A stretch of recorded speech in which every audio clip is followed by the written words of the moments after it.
शांति।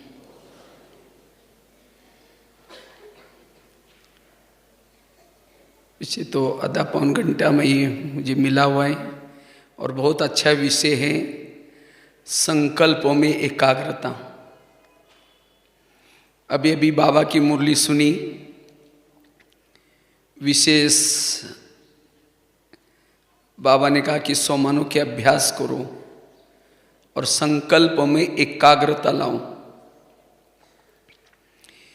क्योंकि जो वर्तमान समय की जो मुरलियाँ चल रहे हैं, वर्तमान समय चाहे प्राकृतिक समस्या, चाहे आपसी समस्या, चाहे संस्कारों की समस्या, और इसलिए मन के ऊपर वार हो रहा है, क्योंकि माया का अंतिम विदाई का समय आ रहा है। और अंतिम समय माया मन को डिस्टर्ब कराएगी। जब मन ही हमारा डिस्टर्ब हो जाता है, जिसे हमारा बोल डिस्टर्ब, दृष्टिवृत्ति डिस्टर्ब, जिसे योग नहीं लगेगा और जीवन में समस्या ही समस्या नजर आएगी। इस युद्ध में जीतना जैसे लगेगा मुश्किल लग रहा है। इसलिए इस सीजन की जो मुरलियाँ चली हैं, पूरी मुरलियाँ कारणों का निवारण करो, समस्या का समाधान करो,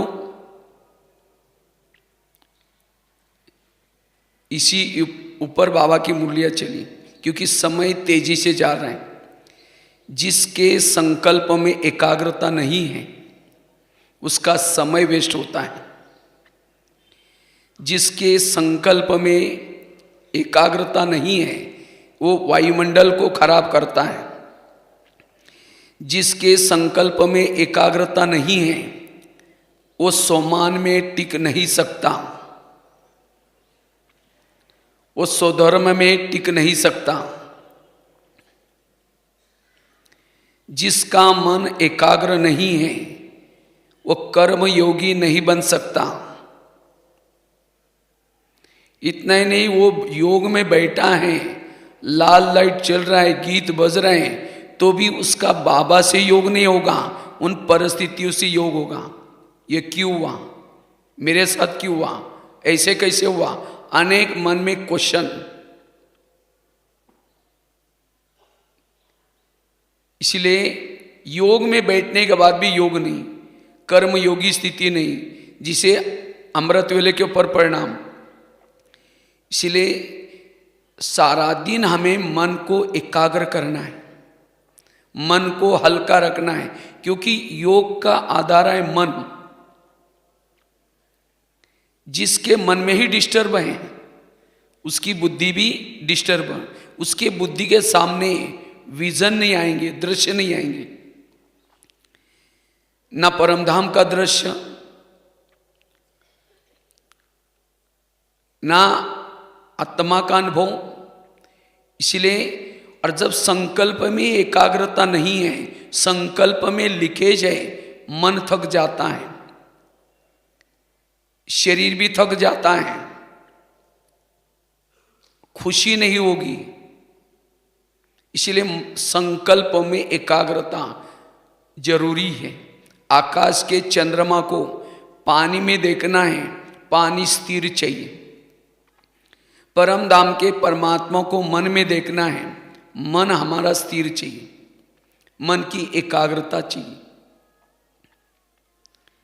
जिसके मन में डिस्टर्बेंस है उसके वाणी में ताकत नहीं, संकल्प में भी ताकत नहीं।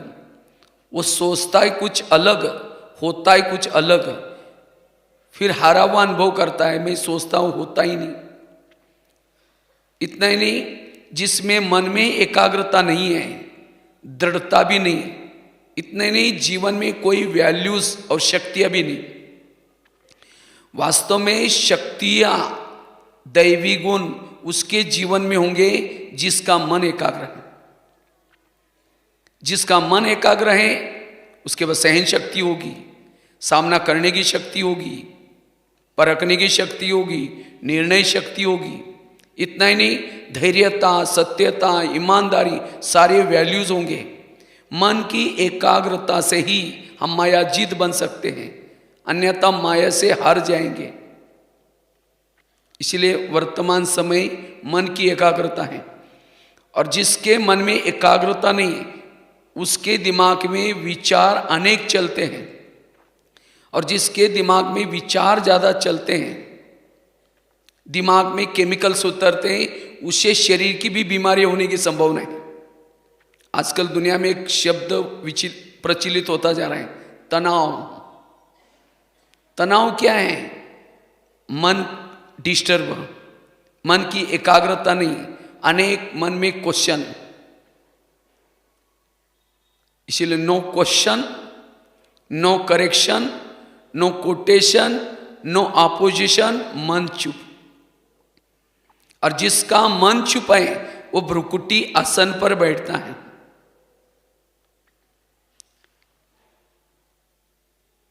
जिसे कहा मन की एकाग्रता न होने के कारण आज कितनी सारी बीमारी हो रही। इसीलिए कहते हैं ना, जिसका पांव गरम, पेट नरम, दिमाग ठंडा, उस घर में कोई डॉक्टर है उसको मार दो डंडा। पांव गरम चाहिए, पेट नरम चाहिए और दिमाग ठंडा चाहिए। कब होगा? जब मन एकाग्र होगा। एकाग्र मन वाला ही खुश रह सकता है।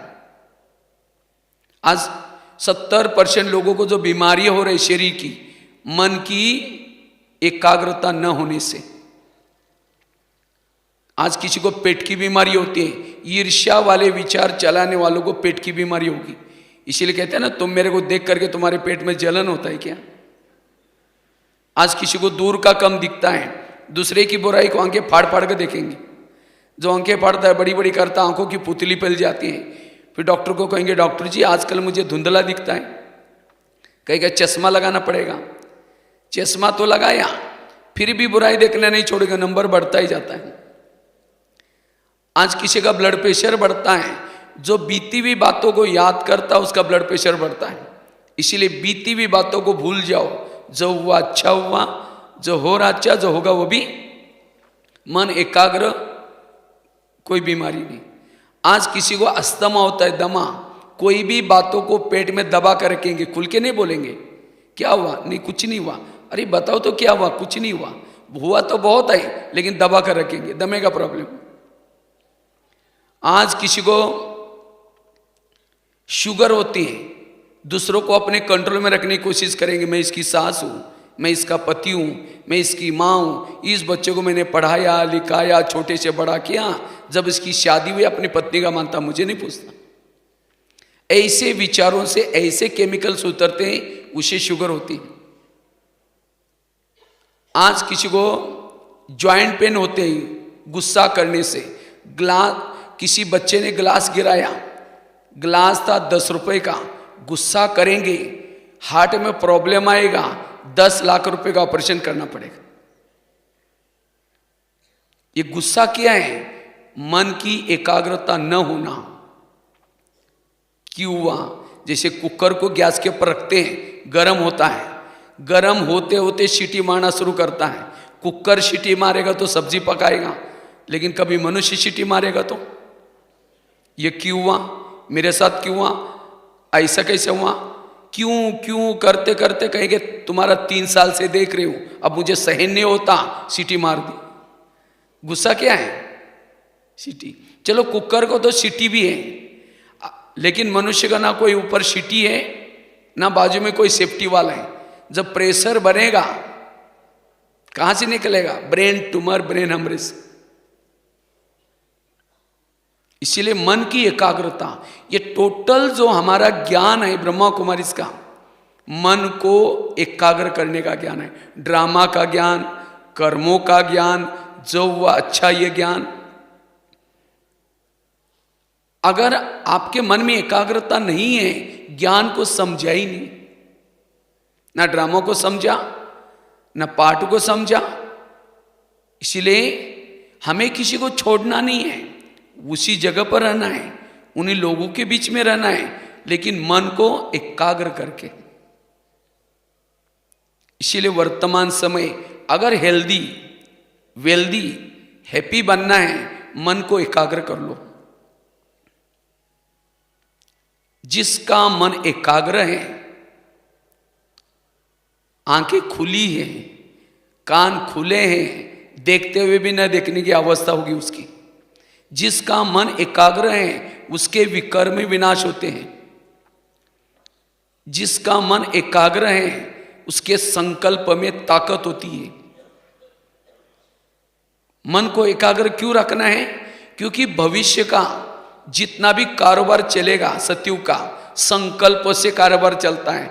वहां ना कोई फोन होंगे, ना कोई लेटर वगैरह लेके जाने के लिए कोई पोस्टमैन नहीं होगा। संकल्प से कल्प चलता है, सारा कल्प चलता है संकल्प से। अगर संकल्प हमारे डिस्टर्ब है तो कल्प में हम फिर सत्य की दुनिया में कैसे आ सकेंगे? जिसका मन एकाग्र है, मन हल्का है, बेफिक्र बात से है, वो शुरू में आएंगे। इसलिए संकल्प को हमें एकाग्र करना है, ये पुरुषार्थ करना है। जिसके संकल्प में एकाग्रता होती है उसके अंदर उमंग होगा, उत्साह होगा, वो हर जगह पर एडजस्ट होकर के चल सकता है। करना ही है, होना ही है।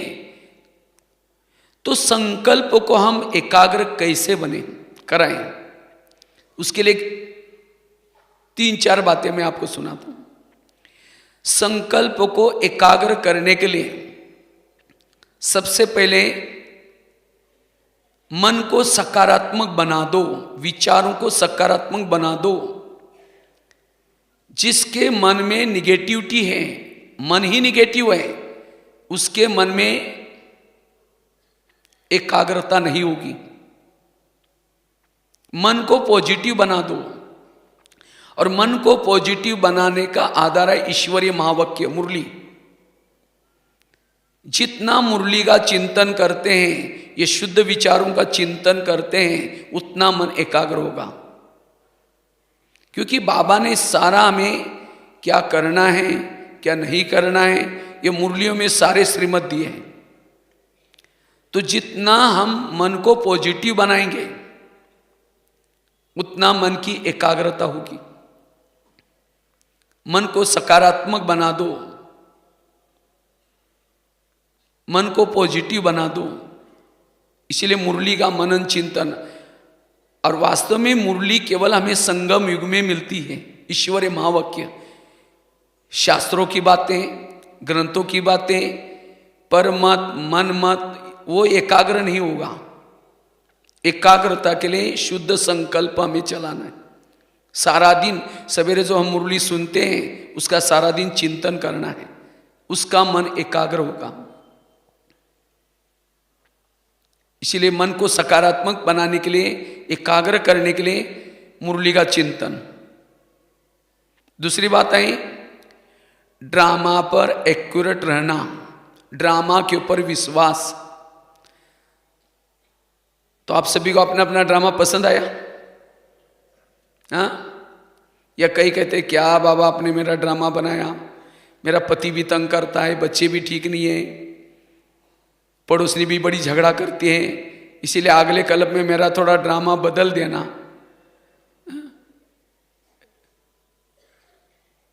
किसको किसको ड्रामा बदलना है वो हाथ खड़ा करो। ड्रामा बदलना है, अच्छा ड्रामा से तंग है, चलो 10-12 लोगों ने हाथ खड़ा किया। अच्छा जिसको पसंद है अपना ड्रामा, बहुत अच्छा बाबा मेरा ड्रामा बहुत अच्छा, हाथ खड़ा। अच्छा बहुत अच्छा, हाथ नीचे। कईयों ने ऐसा किया है पसंद नहीं है, लेकिन क्या करें, अगर पसंद होता तो दोनों भी हाथ खड़े होने चाहिए। क्यों? बाबा ने बड़ा फुर्सत से ड्रामा बनाया। हर एक का जो ड्रामा बनाया, ड्रामा कल्याणकारी है, और जिन्होंने ड्रामा को पसंद किया उसका मन एकाग्र होगा। उसके मन में कोई क्वेश्चन नहीं आएंगे। आपके आसपास के जितने लोग हैं आपका कल्याण करने वाले। इसीलिए बाबा ने 1-2 साल पहले जो मुरलियाँ चलाता था, गुलजार दादी की तबीयत थोड़ी सी ये थी, तो भी उसी में बाबा आकर के कुछ थोड़ी सी मुरली चलाते थे, और मुरली में भी रिपीटिशन, कुछ 1-2 शब्द, वाह ड्रामा वाह, वाह बाबा वाह, बाप के दिल में बच्चे, बच्चों के दिल में बाप। ये टोटल ज्ञान का सार है वाह वाह। कोई गाली दे तो भी क्या कहेंगे, जोर से बोलो, वाह वाह। कोई झगड़ा करे तो भी, कोई अपमान करे तो भी, कोई निंदा करे तो भी, कोई माता जी का पति शराब पी करके पिटाई करे तो भी, उस समय वाह वाह निकलेगा। फिर कहेंगे कितना पी के आया, तो भी वाह वाह। क्यों? उस माता के लिए पति तो कितने मिले हैं, सतयुग में मिला होगा, त्रेता में मिला होगा, द्वापर में मिला होगा। सतयुग के पति तो बहुत अच्छे थे, ना शराब पीते थे, ना मारते थे, ना पीटते थे, सोने के महलों में रहते थे, पुष्पक विमान था, वो बहुत संपत्तिवान था। लेकिन क्या वो पति के कारण बाबा मिला? और अभी का पति शराबी है, मारता है, झोपड़पट्टी में रहता है, लेकिन उसके कारण कौन मिला है? तो उस माता के लिए वो सतयुग का देवता वाला पति अच्छा या अभी का शराबी अच्छा? उसको और बोलना चाहिए, बाबा ऐसा ही शराबी 5000 साल के बाद भी जरूर देना। इससे मन डिस्टर्ब नहीं होगा, मन में एकाग्रता आएगी। इसीलिए बाबा कहते बच्चे पॉजिटिव बनो, ड्रामा के ऊपर विश्वास रखो, मन डिस्टर्ब नहीं होगा। सास तो बहुत मिली, हर युग में सास मिली है, लेकिन उस सास के कारण बाबा थोड़ी मिला है। और अभी की सास भले झगड़ा लो है, कैसी भी है, उसके कारण कहते नजर बदलो तो नजारे। उस सास का धन्यवाद जिन्होंने प्रभु मिलन करने के लिए यहां तक भेजे। अगर वो झगड़ा ना करते तो यहां कैसे आते? इसीलिए बाबा कहते हैं ड्रामा को याद करो, ड्रामा कितना कल्याणकारी है, ड्रामा की हर घटना कल्याणकारी है। और जो ड्रामा के ऊपर चलता है उसका मन एकाग्र होता है, उसके मन में कोई कितनी भी परिस्थिति, जिसको बाबा ने पिछले मुरली में कहा कारण का क्या करो, निवारण। कारण करेंगे दलदल में फंसेंगे, निवारण करो। इस परिस्थिति के कारण मुझे क्या मिला है वो याद करो। तीसरी बात है, अगर मन को एकाग्र करना है सोमानों में रहो। मन डिस्टर्ब कब होता है, मुझे इसने पूछा ही नहीं, मैं इतना काम करती हूं, मैं ये करती हूं, वो करती हूं, तो भी मेरे को कोई नहीं पूछता। रावण के राज्य में रहते हैं, कोई पूछे न पूछे। बाबा ने कितना पूछे आपको? हनुमान जब रावण के लंका में जाता है, उसको बैठने के लिए भी आसन नहीं देता, तो हाँ अंगद क्या करता है, अपने पूछ का ही बड़ा सा आसन बना करके उसके ऊपर बैठता है। इसी तरह आज हम भी रावण के राज्य में रहते हैं, या कोई पूछने वाला नहीं है, लेकिन भगवान ने कितना पूछा है। बाबा ने जो सोमानों की लंबी सी लिस्ट दी है, उस सोमान के पूछ पर रहो तो कभी भी डिस्टर्ब नहीं होंगे। जो सोमान में रहता उसका मन डिस्टर्ब हो जाता है, मन की एकाग्रता भंग हो जाती है।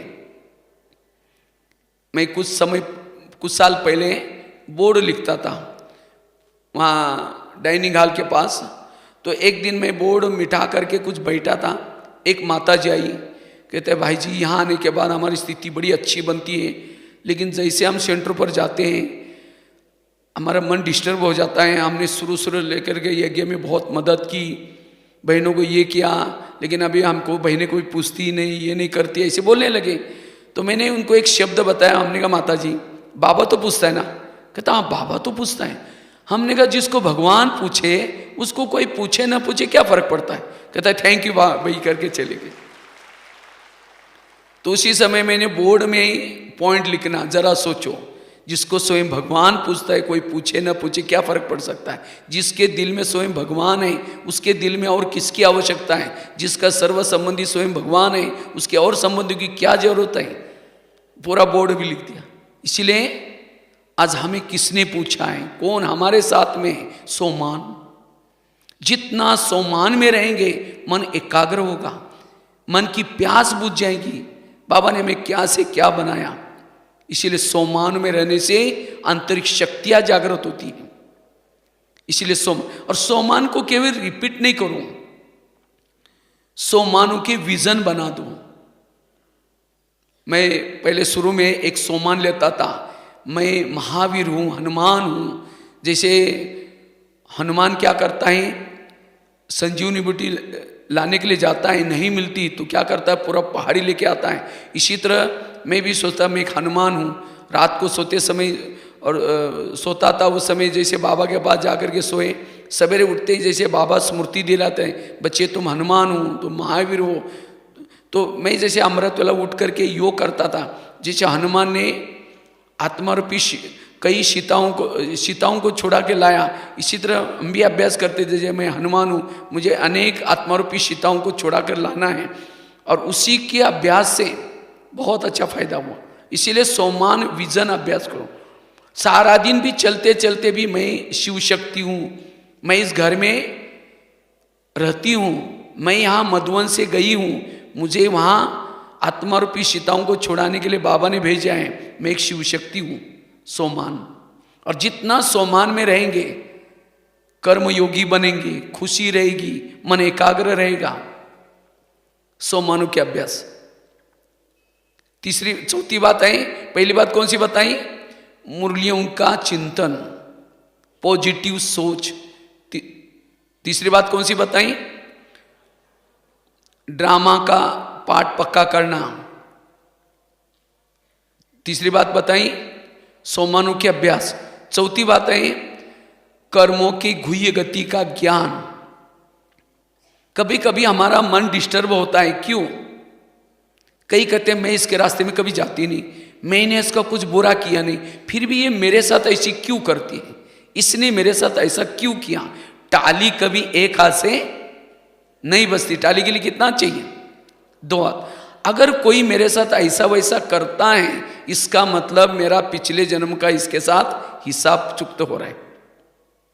एक ड्रामा की बहुत सीक्रेट बात आपको सुनाता हूं। आपके घर के जितने भी लोग हैं, आपके आसपास के जितने भी लोग हैं, कोई आपको देने के लिए आए, कोई आपसे लेने के लिए। अगर आपको पति तंग करता है, कोई बहू है उसको सास तंग करती है, अगर वो सास और बहू का पिछला जन्म दिखाई जाए, आज जो बहू है पिछले जन्म उसकी कौन थी, सास, और सास उस समय कौन थी, बहू। इसीलिए कहते हैं ना सास भी कभी बहू थी। आज किसी को कोई बच्चा तंग करता है, कोई पड़ोसी तंग करता है, यह हमारे पिछले जन्मों के कार्मिक अकाउंट है, और यह सभी का लास्ट का जन्म है। सारे हिसाब चुकते करके फिर वापस जाना है। अगर कोई ऐसी परिस्थिति आती है, क्यों क्या मैं नहीं जाऊं, किसी को सुनाने में नहीं जाओ, उसका कारण का निवारण करो। कैसे? कर्मों की गुह्य गति के ज्ञान से। मेरे पिछले जन्मों का हिसाब चुकता हो रहा है। चलते चलते किसी ने गाली दी, क्या समझो, अच्छा है इसका भी बहुत दिन का बाकी था, पूरा हो गया। संकल्प में डिस्टर्बेंस नहीं होगी, मन चुप रहेगा।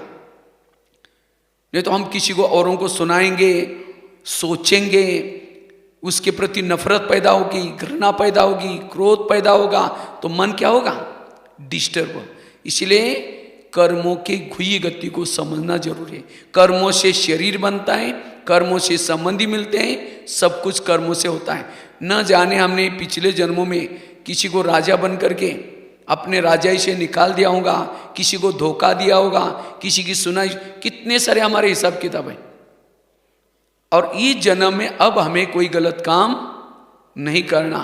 कर्म गति को समझ करके चलो, मन चुप रहेगा, कोई किसी का दोष नहीं, सारे निर्दोष है। क्षमा भाव, दया भाव, तब मन की शांति होगी, मन एकाग्र होगा।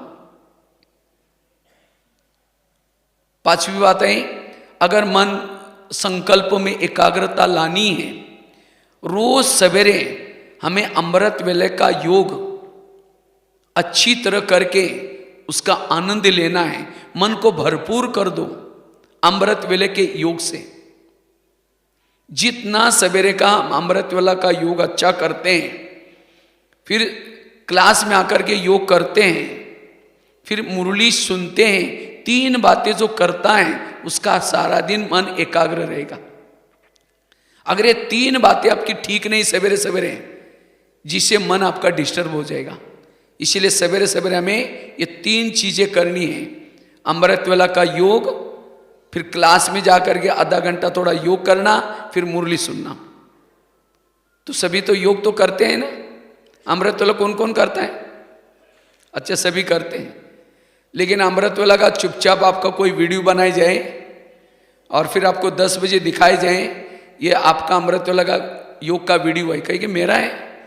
मैंने ऐसा किया था, दीवार के सहारे बैठे, मुंह खोला, आंखें बंद। अगर ऐसा योग करेंगे तो मन कहाँ एकाग्र होगा? मन की प्यास बुझ नहीं सकती।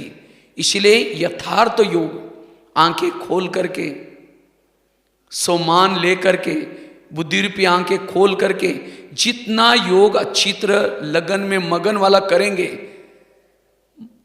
उसी योग से आपको अतीन्द्रिय सुख मिलेगा। तो सारा दिन आपका मन एकाग्र रहेगा, मन में डिस्टर्बेंस नहीं होंगे, सारा दिन खुश रहेंगे। इसलिए योग के ऊपर अटेंशन देना है। लेकिन कई कई तो अगर योग में थोड़ा सा टाइम बैठ भी जाते हैं, बाबा का कमरे में कोई बैठा है, योग लगा रहे हैं, मैं आत्मा हूँ शांत, और फिर सोचे हमारे ग्रुप उठा तो नहीं होगा, पीछे माँ बार बार देख रहे हैं, अब वो योग कहाँ कर रहे हैं? इसलिए एकदम लगन में मगन होकर के करो। अब कई सेंटर पर योग लगाने के लिए जा रहे हैं, जाते जाते कोई सब्जी देखी, अरे बहुत अच्छी सब्जी है, चलो आज इसका ही हम भोजन बनाए। घर सेंटर बन गए, लाल लाइट चल रहा है, गीत बज रहा है, शुरू करके मैं आत्मा हूँ शांत स्वरूप। फिर सोचा झोला तो लाए नहीं, थैला लाए नहीं, लेके कैसे जाऊँ? फिर कह गया ठीक है मैं आत्मा हूँ शांत स्वरूप हूँ। फिर सोचे कि गैस के ऊपर जो दूध रखा है शायद उसको बंद किया है, ऐसे चल रहा है। फिर कह गया ठीक है मैं आत्मा हूँ शांत स्वरूप हूँ। फिर सोचे कि घर में तो मेहमान आने वाला था, मैंने सोचा था उसके लिए छोले बनाओ, लेकिन रात को तो भिगो ही नहीं, चलो छोड़ो कुछ और बना देंगे, मैं आत्मा हूँ शांत। वो योग के समय भी हमारा योग, जिसने योग में एकाग्र नहीं किया। और ये सब बातें क्यों याद आ रहे हैं? क्योंकि हम मन को यथार्थ नहीं लगाया। बुद्धि का जो काम है, बुद्धि का काम है विजन देना। जैसे कैमरा लगा हुआ है, कैमरा जहां लगा हुआ है टीवी में वही दृश्य आता है, तो बुद्धि कैमरा है, मन टीवी है। जहां बुद्धि परमधाम में बाबा की तरफ लगाएंगे, फिर मन में भी वही विचार आएगा। इसलिए योग करते समय हमें बुद्धि के सामने विजन लेकर के यथार्थ योग करना है।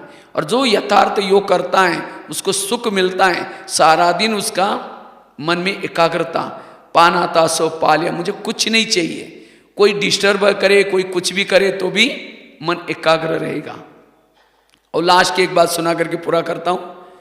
अगर मन को सारा दिन एकाग्र रखना है, छठी बात है, निगेटिव बात को क्या बना दो? पॉजिटिव। जो निगेटिव बात को पॉजिटिव बनाना जानता है उसका संकल्प में एकाग्रता आएगी। अब समझो किसी ने आपका परचिंतन ही किया, तो क्या समझो? परचिंतन नहीं किया, मेरा कीर्तन भजन गाया। कीर्तन भजन में क्या होते हैं? 2-4 जन इकट्ठे होते हैं, एक जन टाल बजाता है, एक जन डपला बजाता है, एक जन गाता है, उसको क्या कहते हैं? कीर्तन भजन। तो परचिंतन में भी 2-4 जन इकट्ठे होकर के ये कहेंगे वो है ऐसा, दूसरे कहेंगे हाँ मेरे साथ भी ऐसा किया। माने एक जन गाने का काम कर रहा है, दूसरा ढोल बजा रहा है, तीसरा झांझ बजा रहा है। अगर किसी ने आपका परचिंतन किया, योग में बैठेंगे तो बाबा को, बाबा आज आपने बहुत अच्छी भजन मंडली भेजी, उन्होंने मेरा बहुत अच्छा भजन किया, आपका बहुत बहुत धन्यवाद, कल भी किसी को भेज देना। निगेटिव को क्या बना दो? पॉजिटिव। अगर किसी ने आपको अपमान किया, गाली दी, गाली को क्या समझो? गुलाब का फूल डाल दिया। बाबा ने क्या किया? शिव बाबा को कितनी गाली दी, क्या किया? बाबा ने क्या समझा? ये मेरे भगत हैं, गाली नहीं दी, मेरी पूजा किया। निगेटिव को क्या बना दिया? जो निगेटिव बात को पॉजिटिव बनाता है उसका मन एकाग्र होगा, उसके संकल्प में एकाग्रता आएगी। और जिसके मन में सारा दिन एकाग्रता है वो हल्का है।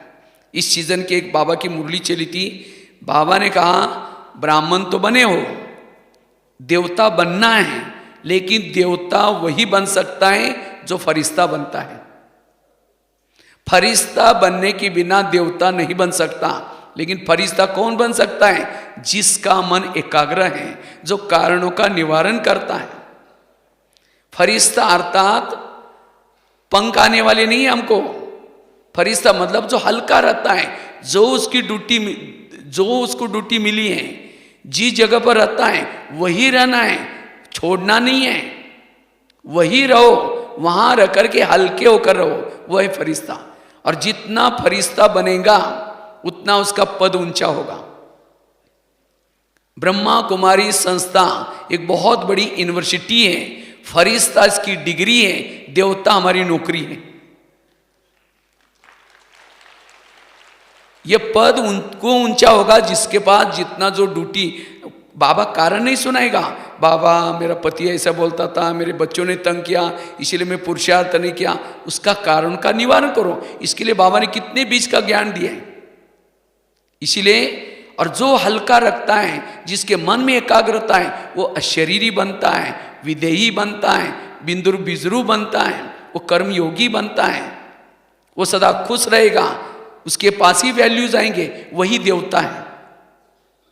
यहां देवताओं के गुण धारण करने हैं।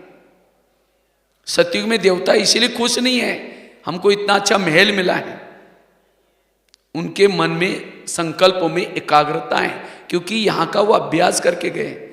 इसलिए जहाँ भी ड्यूटी मिली है, जहाँ भी रहते हैं, हल्के होकर रहना, वो है फरिश्ता। इससे कोई भी आपको शरीर की बीमारी नहीं होगी, ना मानसिक बीमारी होगी, सदा खुश रहेंगे। इसीलिए आजकल डॉक्टर क्या कहते हैं? कड़वी चीजें खाना पसंद करो, करेले खाओ, कड़ू नीम के पत्ते खाओ, मेथी के लड्डू खाओ, अर्थात जीवन में आने वाली कड़वी बातों को डाइजेस्ट करो, उसको सुनाओ नहीं, ना उसके लिए सोचो।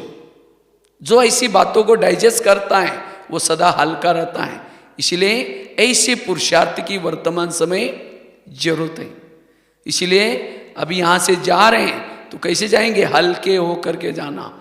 सारी जो भी बातें थी, जो भी किसी के प्रति दिमाग में कुछ भरा था, उसको सब यहीं छोड़ के जाना, क्योंकि अब समय कम है।